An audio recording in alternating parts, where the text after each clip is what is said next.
here's an instant tip on telling stories that connect and get remembered. If you think about the last time you were out with your pals for a pub or a restaurant evening or just somebody's home, and you think about stories that you heard and then you told to somebody afterwards, I almost guarantee that there was one thing about that story that caused you to be able to share it with somebody else.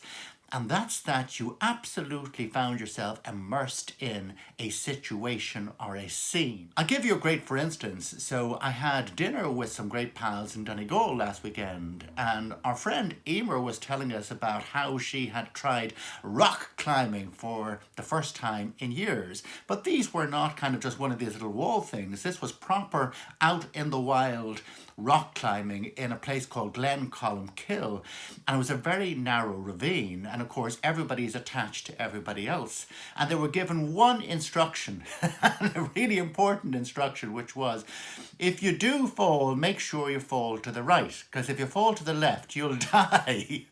And the whole way up she found there was a woman who was directly behind her, and she could feel her tugging her to the left, and all she was thinking in her head was, would you stop it already? But she didn't want to look back because she was afraid what might happen.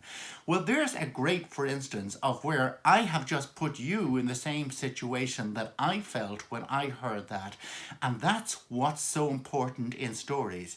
If you can put people into the scene, they will feel more, they will get connected at a heightened level, and they'll likely remember it for a lot longer.